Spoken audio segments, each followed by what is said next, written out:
Hi guys, I'm back again today with another reaction video, and today we're reacting to why America still uses Fahrenheit. I am super curious about this, to be honest, because everywhere else uses Celsius and I don't know how to convert either or.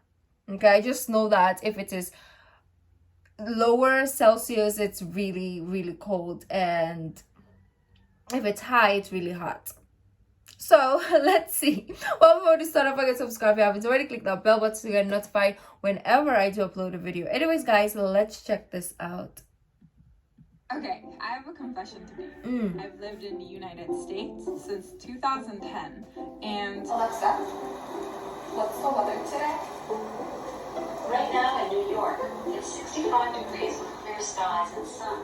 Today's forecast has partly sunny. What is 65 degrees Fahrenheit? What? I don't understand. Is that hot or cold? 77 degrees and a low of 61 degrees. What? I still don't understand the use of Fahrenheit. I don't either. Virtually every country on Earth uses Celsius to measure temperature, but the US still uses Fahrenheit. And for that reason, we at Fox often get comments like these.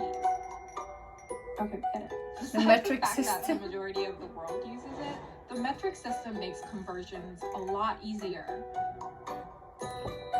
For us, I think we use a combination of both. We use metric and imperial conversions depending on what it is. I don't know why the Philippines is just like, you know what, we want to be friends with everyone, we want to be American, and we also want to be part of the whole world, so let's use both. And I'm like, okay kids, you're like, especially for children, when we're learning in school, we get fudged because when we're watching movies, it's either this or that, and we're like, but we learned this. What am I talking about? The Celsius scale even looks simpler. It has freezing and boiling points at nice round numbers, 0 and 100. Where in Fahrenheit, it's a bit of a mess. I don't know. What is Of course, that? This isn't just an issue of aesthetics or weather updates. America's unwillingness to switch over to the metric system has had serious consequences. In 1999, a $125 million satellite sent to Mars disappeared in the Martian atmosphere. It's a setback to years of work already done. In the vastness of space, all it takes is one navigation error. And this colossal mistake was largely due to a conversion error between US and metric.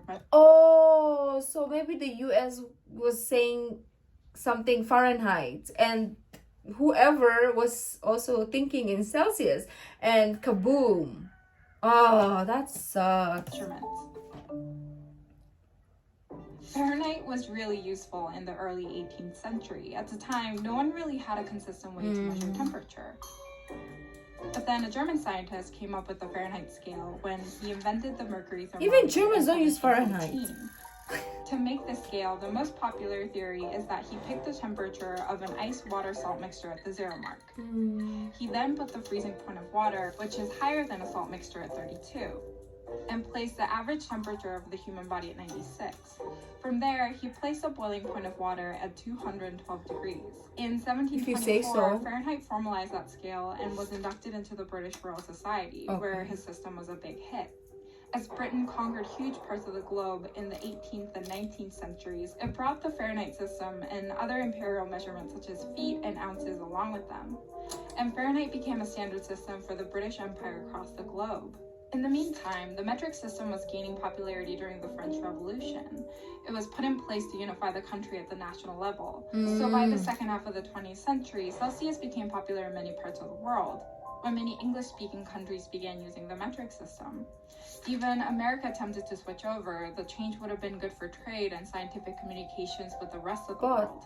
So Congress passed a law, the 1975 Metric Conversion Act, which led to the United States Metric Board that would educate people about the system. They should have started then, because if you're gonna just imagine like US finally adopts the metric system.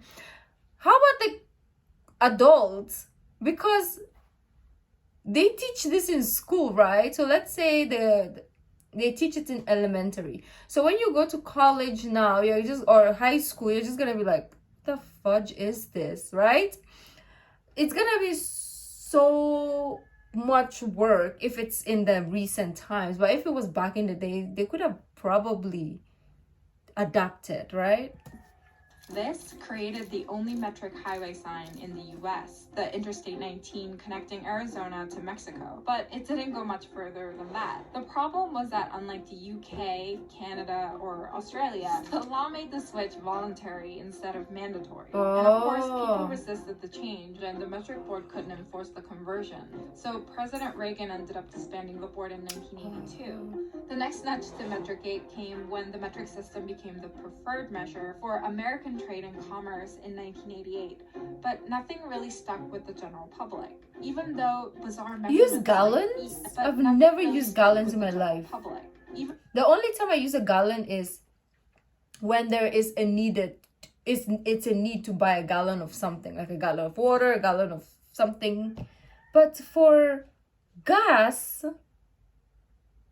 we use liters, I think. Yeah. Bizarre measurements like feet and Fahrenheit are not doing them any favors.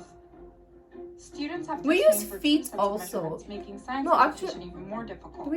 And companies spend extra dollars producing two sets of products, one for the US and the other for metric. There's also an argument for public health. According to the CDC, if I go there, I'm gonna be 4,000 kids are brought to the ER due to unintentional medication overdose every year. And conversion errors for dosage are that's gonna be bad. So it seems like a no-brainer. America needs to switch the metric system to match the rest of the world. What if we are getting vaccinated in overdosed amounts?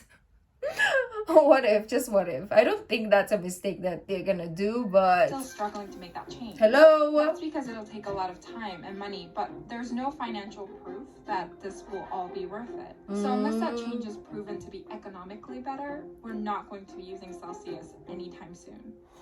What's 77 Fahrenheit in Celsius? 77 degrees Fahrenheit is 25 degrees Celsius. Okay, it's cold. Okay, it's not hot. It's like good enough weather. It's a weather when the sun is out, it's not too hot and it's not too cold. That's great. I love that. 25 Celsius. Yes. When I go to this US, I'm gonna be fudged. Because I don't know miles. I know kilometers, but I don't know miles. Gallons, what is that? Oh, that's it. Oh, I wanted to know more.